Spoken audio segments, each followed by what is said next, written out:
everybody, Ron Wildman in here on your Middle Georgia Spotlight. And we're showing that spotlight on a very busy young lady. Cherise Stevens Merriweather. Yes. That's a lot of alphabet you use, don't you? I got to get used to the new name, but yes. Yeah. You're very busy. Yes. And you just came in from where? Oh, well, I just came in from California, but I also just came in from winning third place at a celebrity cook-off. I don't even have that on my list. I know, so much going on, but yeah, it's been a busy time, and I'm so humbled that you have me for your last spotlight for Women's History Month. I'm here the last time, so it's a blessing. Thank you, Mr. Ron, for all you do. Well, you know, I was going to ask you, because you're so busy, well, do you also have a good biscuit recipe? And here you are, you were in a cooking contest. Yeah, I made my signature shrimp over rice with salmon, and I have a special sauce, and me and my husband actually cooked it together, and it was great. We wanted to do something healthy, and it went over really well. So, you know, I met Mr. Merriweather the other day, and 60 years ago, I came down from Ohio, and he's from Michigan. Michigan, yes. We had some immediate insults. He seems like a good guy. He is. I had to recruit my husband, but he has been such a blessing. He's the yin to my yang, and I think that's why you can say I'm busy. I couldn't do it alone. I have a very supportive husband, and he's always helping me in so many ways that I can't even tell you. So it allows me to be the best version of myself. Well, let's go first to your real job at City Hall. Yes. It's the Office of Small Business Affairs. Now, what do you do with that? So it's been over 5 years when Mayor Miller, hired me about 5 years ago. I came in to help small businesses get contracts in Macon County. It's been such a blessing. All our services are free. We're located at 688 Walnut Street, Suite 104, downtown Macon. We basically provide technical assistance. I have workshops. I literally just talked to about 1,000 people in about 5 different events we've had. We had an event with the state, how to do business with the state. We had a bilingual workshop. We had workshops for women. And I try to just diversify what we do. About ultimate goal is to have stronger small businesses here in Macon County. Just women? Just everybody. Minorities or listen, we've had everybody come, even children, because we have a high poverty rate here in Macon-Bibb County, and I do try to empower children that sometimes you can take your talent and do it for the good and start a small business. So we've had everybody come through our door. Well, the first step is phone call to you, or how can people reach you? Yes, so you've talked to my assistant, Nasha. She's amazing. She stays in the office and just navigates everything. But you can call us at 478-300-2297 or come down to 688 Walnut Street. Or you can send me an email, which is cstevens2@maconbib.us. We can't do everything, but I do my due diligence to be an advocate and support. What kind of business? Anything in particular you specialize in? So right in? now, the mayor is looking for companies that do paving. We just had the arena. We had a big turnout for that. So we're looking for people who do everything from electrical work, drywalling, construction, general construction. So Macon-Bibb is on the move. It's a lot of projects going on. So I need people who have touchable skills to create things. Oh, that's right. So not so much training, but you want real people who can... Plumbing, electrical, all those things, yes. So they'll get a piece of the pie. Yes. Oh. And that's who I'm recruiting. We have a lawn care incubator now that we have a lot of minorities and women on that are cutting our grass. So we have so much going on. I have a cleaning incubator, and then with the arena and other projects, it's a lot going on. It's a lot of opportunities for small business. So I want them to contact me.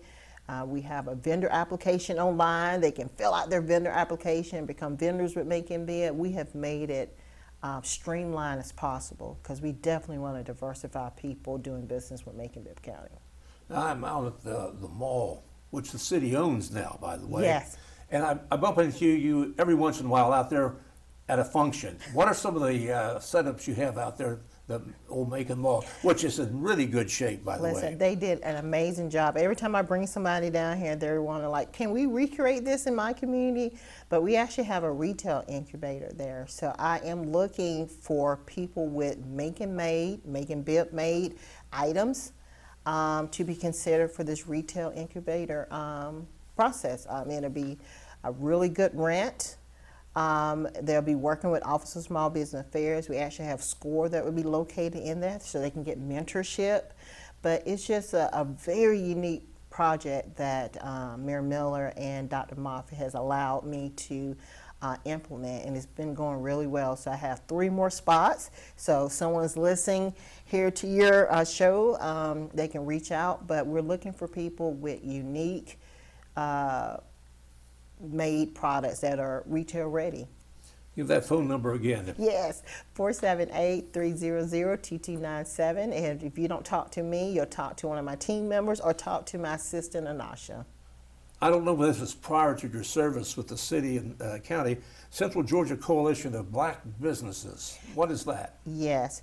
So everybody know Alex C. Habersham. He is the founder of the Macon Middle Georgia Black Pages. He is celebrating 35 years. But with him, we founded the Central Georgia Coalition of Black Businesses. It's a commerce organization specifically for Black small businesses. With my job, I'm open to everyone, but it's a need to have specific outreach and support for Black businesses. So we formed this. We're going into our 4th year, and it's been such a blessing. We've given out SBR funding, which is Small Business Revitalization money through Governor Kemp. Governor Kemp gave us some funding for that.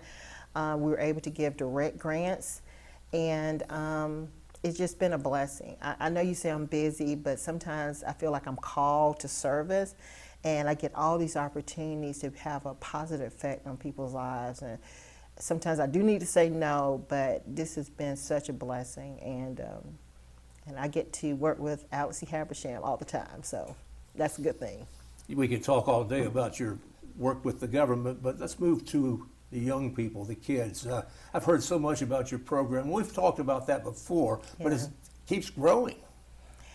You Create Macon. Yes, You Create Macon. We have multiple locations now. We've given out about 2,500 bites to, 2,500? 2,500 That's bites. 2,500. Yes, because I believe, I'm a country girl. My grandmother really raised me, so I believe kids should be outdoors, camping, doing things. And it was surprising to me that a lot of our kids don't go outside. They never owned a bike. It freaked me out. So when I had our first location in Pleasant Hill, the kids were like, we want a bike. And I'm like, I didn't have bikes. I was like, okay, we'll figure it out. So we borrowed bikes. And through that, we have developed a national award-winning youth bike team. Our kids mountain bike, road cycle. We actually started the trail rangers with the Georgia Cycling Association. So we have kids that are in elementary school biking.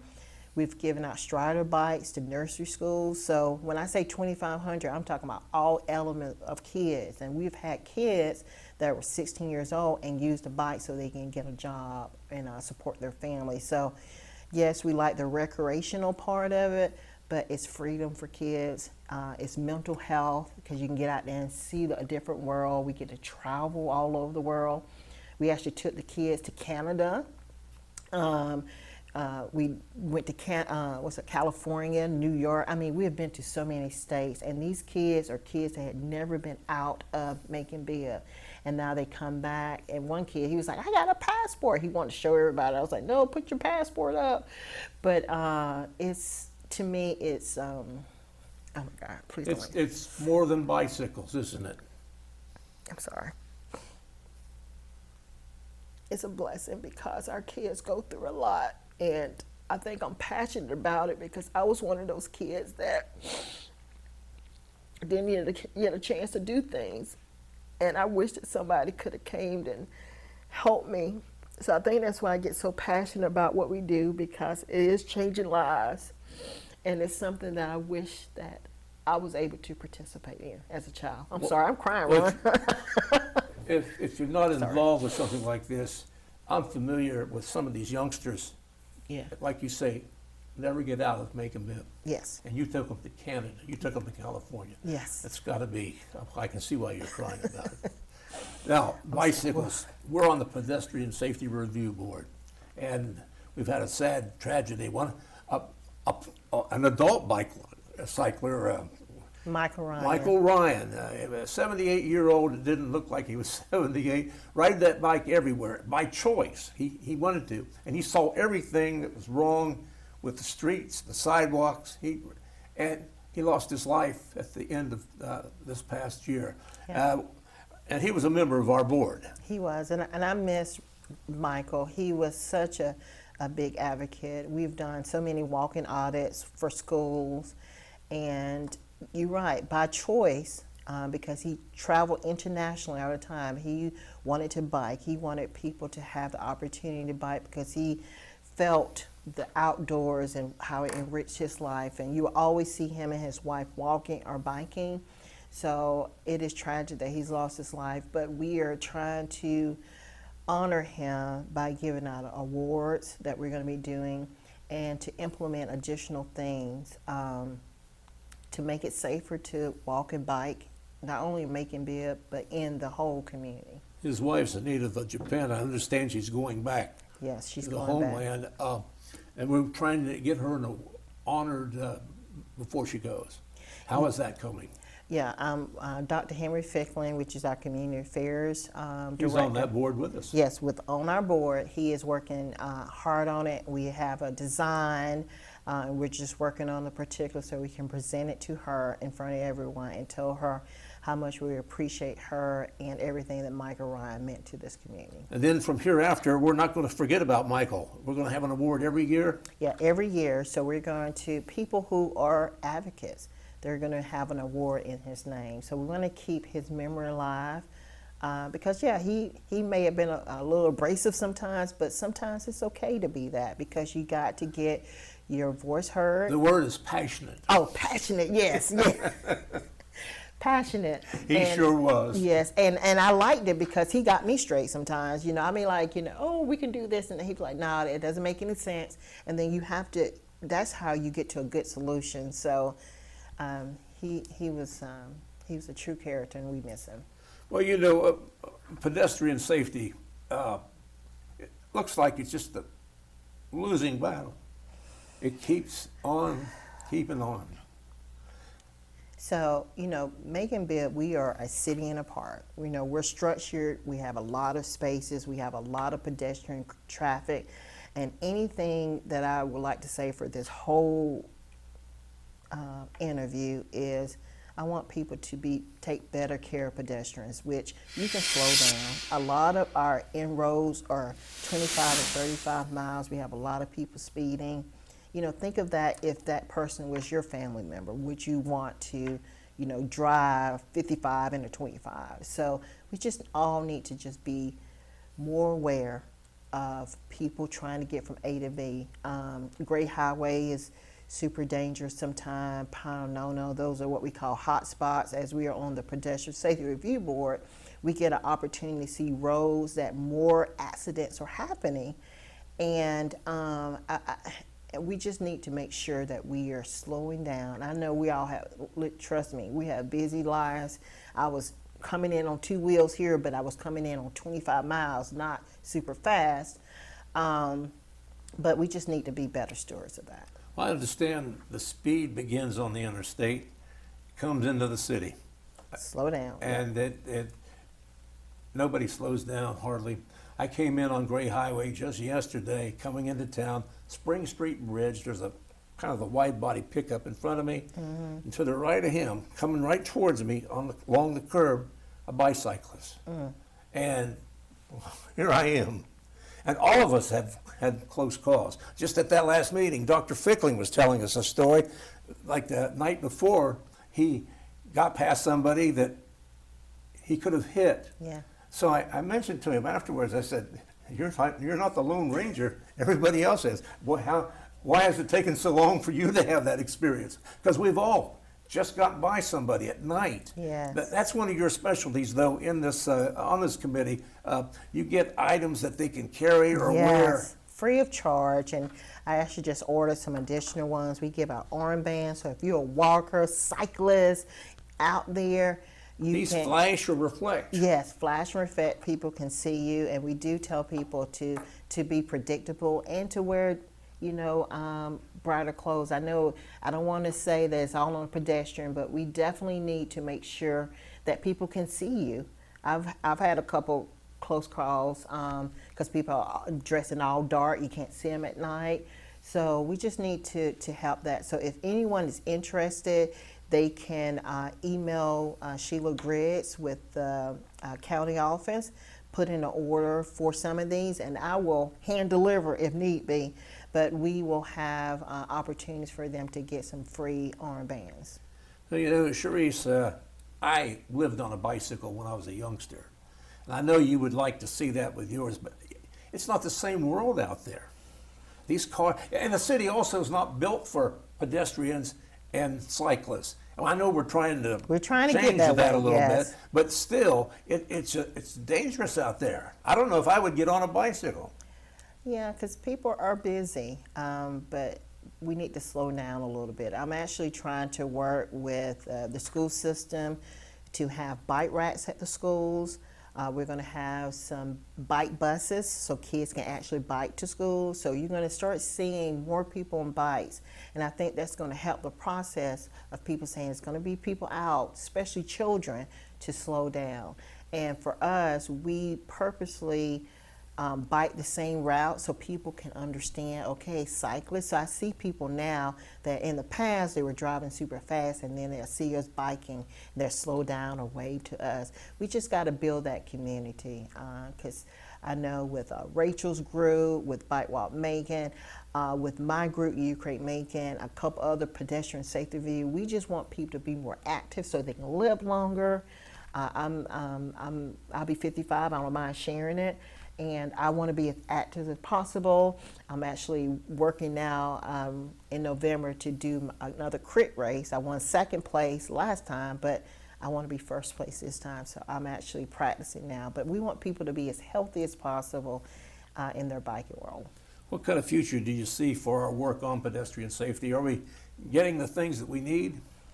The mayor has been real supportive of this, by the way. We need to mention him. High five to Mayor Miller. He has supported us more than anyone, but it's going to take all of us. Yes, we do have some resources. I just came up and they were putting up the talking, walking. Yeah, they were doing that today, which was amazing. The first ones were going around City Hall. Yes, and they're just putting up. As I was coming in, I saw Nigel and the group, and super excited about that. So things are put in place. We're putting in more lights, working on bike lanes. We have a traffic safety manager, Weston Stroud. Nigel was out there. So the whole team is working together. And then a lot of people don't know we are an age-friendly community with AARP. And so we have a lot of people moving to this area. So we have intergenerational people out, which we want them to be, but we just need to slow down. Really, the Blind Academy for the state, we're going to put one of those talking, what do they call them? I don't know the official name, but because it's talking, walking signals, I guess. Yeah. That's good enough. Yeah. But I saw it, I was super excited because it gives a beep and it shows everybody like, hey, slow down, stop, people are walking. I think it's going to be a wonderful thing, and we're going to put them throughout the community. The reason we got these going in the committee is Dr. Fickling was out in Texas. And we were together. Oh, were you out there too? Yeah, we were in Texas, and he was like, "This is what we need to bring in." And I think we went on another trip as well, and it was so amazing. It was a hearing impaired, not hearing impaired, visually impaired. She had a walking. I'm sorry, why am I getting tongue-tied? But anyway, literally she was hearing the beep and she was able to cross the street. It was amazing to see. So Dr. Fickling was like, that's something that we need to have for our community. And that's how things really happen in government. You got to hear about these things from folks. Mm-hmm. I know when Michael was over in Europe on vacation, he kept sending us notifications of things that he discovered over there. Of course, that's the bike capital of the world in Europe, isn't it? Yeah, that's on my to-do list to go over there. And he was a proponent for roundabouts and things like that. So he was able to really share a lot of information with us. So we'll see. Now, a lot of this ties together with your work with the Office of Small Business Affairs. Yeah, because, you know, we want people to be healthy. We want people to be innovative. There's a lot going on in Macon-Bibb County. And the more that you make people safer in a community, the more they can be innovative, they can try new things, get out of their silos.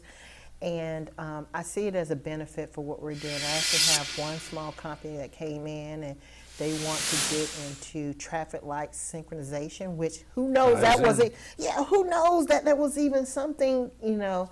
So they're doing the training and they're completing a Vision Zero certification. I know it's a certification. So as we're implementing these things, I think it's going to open up the eyes of our small businesses that it's a whole new world. You can create things, you know, AI is here, technology, and right now for Macon-Bibb County, because we have so much coming up from the medical school to arena, this is the time to pivot and do what you can do to be part of it. You know? Anticipate what we need. Yes. What are some of the needs? Yeah, so just paving. The mayor, I think he's putting $40+ million in paving roads. I think that's a great thing. We have some new buildings that are coming up.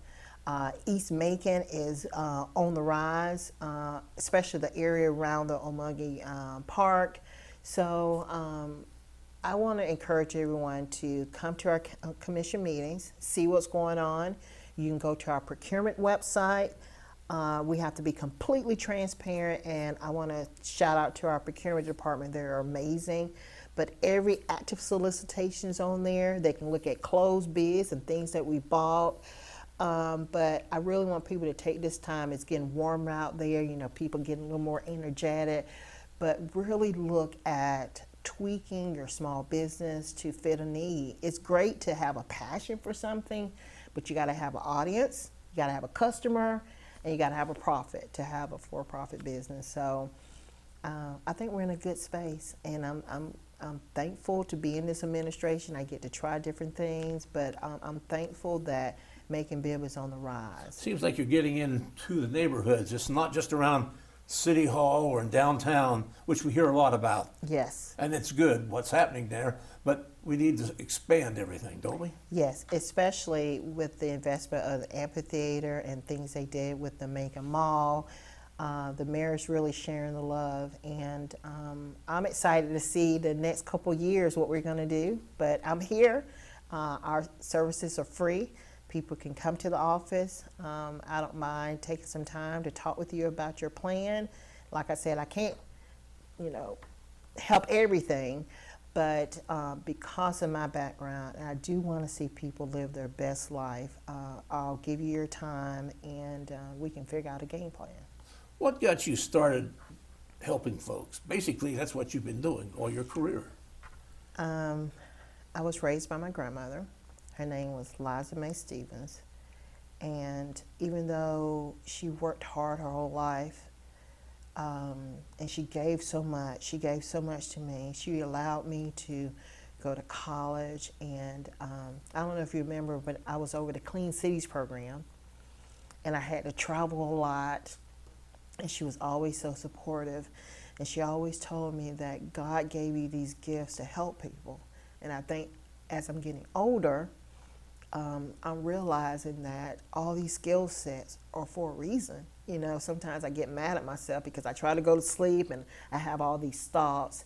But while you're on this earth, you need to contribute as much as you can, be as positive as you can. It's enough evilness and foolishness in the world.